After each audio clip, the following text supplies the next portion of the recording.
नमस्ते सबैजनालाई welcome back to hello PCM channel. हामीले चाहिँ आज फेरि बाइनोमियल थ्योरमको केही प्रब्लम्सहरूलाई कन्टिन्यू गर्न जाँदैछौँ। योभन्दा पहिलाका भिडियोजहरुमा पनि मैले कन्सेप्ट्स अलङ विथ केही प्रब्लम्सहरूलाई हामीले डिस्कस गरिसकेका छौँ। आज पनि हामी त्यहीलाई नै कन्टिन्यू गर्दै जाँदैछौँ। यो चाहिँ हाम्रो फोर्थ लेक्चर हो। अब हामी स्टार्ट गरिहालौँ, केही पनि टाइम वेस्ट नगरिकन। ल, आजको फर्स्ट क्वेसन के छ? So that the middle term of expansion 1 + x को power 2n is equal to यो भनेर भनेको छ। ल, फर्स्टमा सल्युसन लेखेर हामी सिधै सल्युसनतिर नै जाउँ। Solution expansion in expansion of 1 + x को पावर 2n को एक्सपान्सन गरौँ न, के हुन्छ? एक्सपान्सन के गरी हुन्छ? 1 + x को पावर 2n को एक्सपान्सन के गरी हुन्छ भन्देखि यहाँनिर 2n n भएको भए n हुन्थ्यो 2nc0 1 को पावर 0 1 को पावर 2n x को पावर 0 प्लस 2nc1 1 को पावर 2n - 1 अनि x को पावर 1 प्लस यसरी नै एक्सपान्ड हुँदै जान्छ प्लस 2nc लास्टमा के हुन्छ 2n अनि 1 को पावर 0 x को पावर 2n। हामीले यही पढेको होइन बाइनोमियल एक्सपान्सन यसरी हुन्छ भनेर। अनि द जेनरल टर्म, ल अब मिडल टर्म निकालौँ। द मिडल टर्म यार यही हेरौँ यार, अर्को कुरा यार 1 + x को पावर 2n छ। 2n is always even. 2n भनेको जहिले पनि इभन हो। यहाँनिर एउटा एक्जाम्पल गरौँ, n इज इक्वल टु 0 हाल्नु, कति आउँछ? 2 को पावर 0 20 इज इक्वल टु 0 आउँछ, राइट? अनि n इज इक्वल टु 1 हाल्नुहोस्, 2 × 1 इज इक्वल टु 2 आउँछ। n इज इक्वल टु 5 हाल्नुहोस्, 2 × 5 10, n इज इक्वल टु 18 हाल्नुहोस्, 2n मा 2 × 18 भनेको 36। यसरी भनेपछि n को भ्यालु जे हाले पनि यो 2n भन्ने टर्म त जहिले इभन आउने रहेछ। हो, हामीलाई त्यही चाहियो। ल, इभन 2n भनेको इभन हो भन्ने कुरा हामीले पत्ता लगायौँ भनेपछि मिडल टर्म के हो त? 1 + x को पावर 2n को मिडल टर्म के हो? अब हामी त्यो खोजौँ न। देन मिडल टर्म के हो? यो एक्सपान्सन को मिडल टर्म हामीले के गरी निकाल्ने? हामीलाई थाहा छ a + b को पावर n छ। यसको मिडल टर्म के हुन्छ? n इभन हुँदाखेरि n + 2/2 यो हाम्रो मिडल टर्म, यो टर्म हो हाम्रो मिडल टर्म, राइट? यो एक्सपान्सनमा अब यो 1 + x को पावर 2n, यो n को ठाउँमा 2n छ भने के हुने रहेछ त? n को ठाउँमा 2n लेखिदिन्छु, 2n + 2/2 यो टर्म हो हाम्रो मिडल टर्म, राइट? किन भन्देखि a + b को पावर n मा n + 2/2 छ भनेपछि a + b को पावर 2n भयो भने के हुन्छ? n को ठाउँमा हामीले 2n रिप्लेस गर्नुपर्छ, is equal to n + 1th term. अब यो 1 भन्नु। अब देन n + 1th टर्म के हुन्छ त? 1th टर्म इन 1 यो एक्सपान्सनमा n + 1th टर्म के होला त? यहाँ हेर्नुहोस् है त, यो भनेको हाम्रो फर्स्ट टर्म हो, यो सेकेन्ड टर्म हो, त्यस्तै यो t2nth टर्म हो, 2nth टर्म हो, यो लास्ट टर्म भनेको 2nth टर्म हो है, t2n भनेपछि tn + 1 के हुन्छ? यहाँ हेर्नु त, t2 छ भन्दाखेरि के हुने रहेछ भनेपछि इज, यहाँबाट हामीले के लेख्न सक्छौँ भन्देखि 2n त सबैमा आउँछ। ल, 2n c t2 मा के हुन्छ? हामीलाई के चाहियो? एकछिन पर्खनुस्।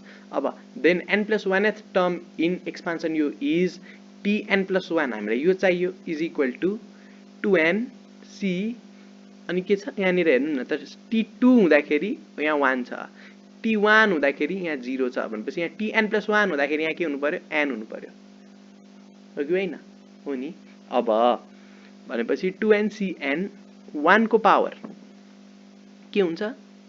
2n - n, यो 2n र यो 1 जुन छ नि त्यही माइनस भएको छ नि, यहाँ पनि हेर्नु, 2n छ, त्यही भएर 1 को पावर 0, 2n को पावर -n यो भयो अनि x को पावर के हुनु पर्यो हामीले यो जुन n छ त्यहीलाई उ गर्नु पर्यो जनरल टर्म हाम्रो त्यही हो के हो भन्दाखेरि हामीले जनरल टर्मको फर्मुला लगाए पनि हुन्छ त्यही कुरो हो जनरल टर्मको फर्मुला या यसलाई हामीले जनरल टर्म अनुसार पनि गर्दा हुन्थ्यो त्यही कुरो आउँछ भनेपछि के भयो हामीलाई यही टर्म चाहियो t n plus 1th term नै चाहियो इज इक्वल टु के आयो हाम्रो 2n cn 1 को पावर n x को पावर n यो आयो हैन 1 को पावर n भनेको के हो is equal to 2n cn मात्र अनि x को पावर n लेख्न मिल्यो किनभने 1 को पावर जति भनेको पनि 1 नै हो 1 लाई मैले लेखिन नाउ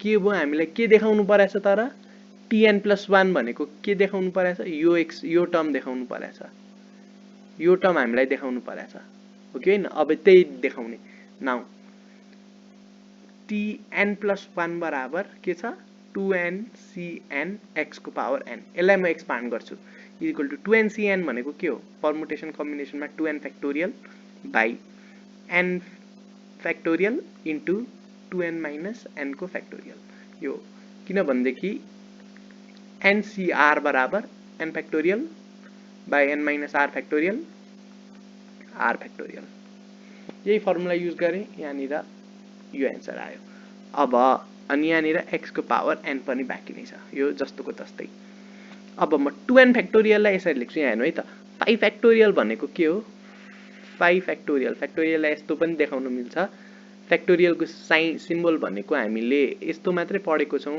यसलाई हामीले यसरी पनि देखाउन सक्छौं 5 फ्याक्टोरियललाई l लेखेर 5 यसरी भित्र त्यस्तै भनेपछि 5 फ्याक्टोरियल भनेको के हो 5 into 4 into 3 into 2 into 1 हो राइट त्यस्तै 2n फ्याक्टोरियललाई हामीले यसरी नै घटाउँदै घटाउँदै लेख्न मिल्छ यहाँनिर म त्यही भएर 2n फ्याक्टोरियल के हुन्छ भनेर यहाँनिर म लेख्छु है त 2n फ्याक्टोरियल भने 2n into 2n minus 1 into 2n minus 2 यसरी नै घटाउँदै लगेर into 3 into 2 into 1 घटाउँदै लगेर 1 सम्म यसरी घटाउँदै लगे बाइ n फ्याक्टोरियल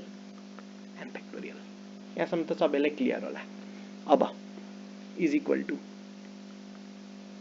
के छ हाम्रो सरी यो छ नि एक्सपान्सन यहाँ हेर्नु अब यसमा हेर्नु है त अर्को एउटा कुरो यो टर्म इभन हो 2n भनेको जहिले पनि इभन हुन्छ भनेर अघि भर्खर भनेको यो इभन हो यो पनि इभन हो किन भन्दाखेरि इभनमा इभन नम्बरै घटाएको छ यो भनेपछि अनि 2n plus 4 भन्ने पनि इभन हुन्छ अनि यो 2 पनि इभन हुन्छ हामी इभनलाई छुट्याएर लेखौं अनि अडलाई छुट्याएर लेखौं है त अब हेर्नुस् is equal to 2n into 2n minus 2 into 2n minus 4 into यसरी नै into 4 into 2 बाइ दुईटा n फ्याक्टोरियल छ यहाँ पनि एउटा n फ्याक्टोरियल छ अर्को यहाँ पनि n फ्याक्टोरियल छ एउटा n फ्याक्टोरियल हामी इभन लाई दिदिम इन्टु बाँकी के हो अड बाँकी हो 2n minus 1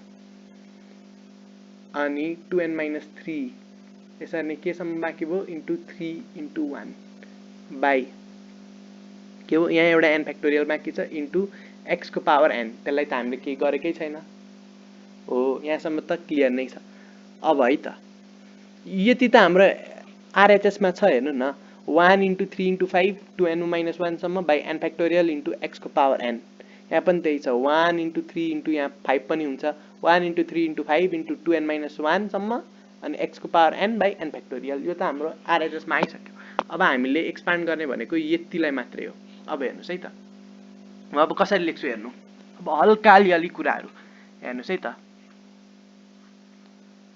यहाँबाट जस्तो 4 फ्याक्टोरियल लेख्नु पर्यो रे म 4 फ्याक्टोरियल भने 4 into 3 into 2 into 1 हो नि यसबाट म इज इक्वल टु 3 into 1 लाई छुट्याए यहाँ पनि अड लाई छुट्याए जसरी इन्टु 4 into 2 लेखे यहाँबाट पनि 3 into 1 यसलाई मैले छुट्याएको कुरोलाई यतिकै लेख्छु 3 into 1 इन्टु 4 र 2 बाट यहाँबाट नि एउटा 2 कमन लिदिन्छु इन्टु यो 4 बाट एउटा 2 कमन लिए बाँकी के भयो 2 बाँकी भयो इन्टु यो 2 बाट एउटा 2 कमन लिए बाँकी के भयो 1 बाँकी भयो यसरी लेख्न मिल्छ अब यहाँबाट एउटा 2 कमन लिन्छु, यो 2 पनि कमन लिन्छु भनेपछि 3 into 1 into 2 को पावर 2 2 into 1 दुईटा 2 कमन लिए मैले, त्यही भएर 2 को पावर 2 अनि 2 into 1 यो भनेको नि 4 फ्याक्टोरियल नै हो। यहाँ हेर्नु न के गरेँ भनेदेखि पहिला 4 लाई 4 फ्याक्टोरियललाई 4 into 3 into 2 into 1 लेखेँ।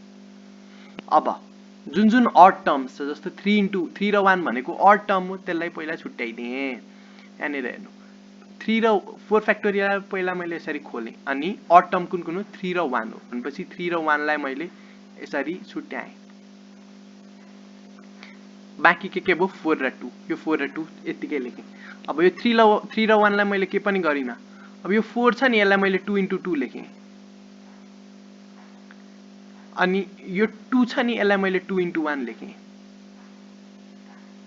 यो 4 लाई मैले 2 into 2 लेखेँ र यो 1 लाई मैले 2 into 1 यो 2 लाई मैले 2 into 1 लेखेँ। यहाँ इन्टु यो 4 लाई मैले 2 into 2 लेखेँ, यो 2 लाई मैले 2 into 1 लेखेँ। यो गरेपछि मैले यो 2 र यो 2 कमन लिदिएँ बाहिर निकाल्दिएँ भनेपछि 2 into 2 भनेको 4 भयो। 4 लाई मैले 2 को स्क्वायर लेख्न मिल्छ, यसरी 2 को स्क्वायर लेखेँ अनि के भयो 2 into 1 भयो, बाँकी 2 into 1 भयो। यसरी लेख्न मिल्ने रहेछ नि। अब यहाँ पनि म त्यस्तै गर्छु हेर्नु है त। यहाँबाट म एउटा 2 कमन लिन्छु, के बाँकी हुन्छ n बाँकी हुन्छ इन्टु l मल्टिप्लाई गर्यो भने यही आउँछ कि आउँदैन, आउँछ नि, इन्टु यो टर्मबाट पनि म 2 कमन लिन्छु, बाँकी के भयो n - 1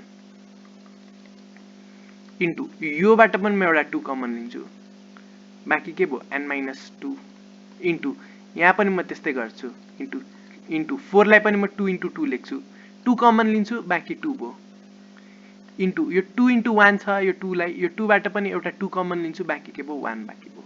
यसरी लेख्छु बाई n फ्याक्टोरियल वेट के गरेको हैन, मैले 2 लाई कमन मात्रै लेखेको, सब एक्सपान्सनबाट 2 कमन लिए, यसलाई मैले सेम लेखेँ है त। यो कन्सेप्ट बुझ्नुभयो होला। इन्टु 2n - 1 इन्टु घटाउँदै into 5 into 3 into 1 by n factorial into x को पावर n। यो कन्सेप्ट हो, यसलाई एकछिन साइड राख्नु, यो हाम्रो सल्युसनमा आएन।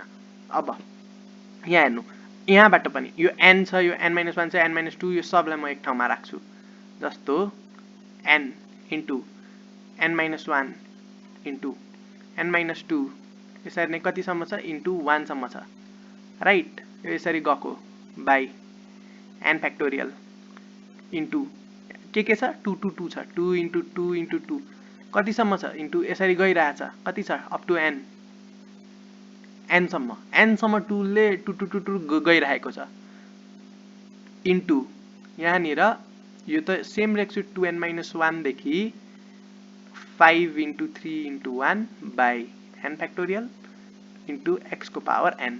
यो काट्न मिल्यो, n फ्याक्टोरियल र यो भनेको सेम कुरो हो, त्यही भएर यो काटियो, बाँकी के भयो 2 into 2 into 2 into 2 यस्तो जस्तो 2 into 2 into 2 into 2 भनेको के हो 2 को पावर 4, 4 चोटि गयो त्यही भएर 2 को पावर 4 भयो। त्यस्तै 2 into 2 into 2 into 2 into 2 into 2 यो कति हुन्छ 1 2 3 4 5 6 भनेपछि 2 को पावर 6 हुन्छ नि, 6 चोटि 2 रिपिट भएको छ। त्यस्तै 2 into 2 into 2 यसरी नै अप टु n, n सम्म रिपिट भएर 2 to 2 मल्टिप्लाई गरेको के हुने रहेछ पावर 2 को पावर n हुन्छ, त्यही लेख्ने। अब म यो त काटियो, यो त 1 भयो काटियो, यो यति त 1 भयो काटियो भनेपछि यसलाई म 2 को पावर n लेख्न मिल्छ। यो अनुसार अप टु n सम्म गएको छ 2 to 2 मल्टिप्लाई भएर, त्यही भएर 2 को पावर n x को power n into 1 into 3 into 5 into यसरी नै into 2n - 1 by n factorial. यही हो हाम्रो एन्सर, प्रुभ भयो।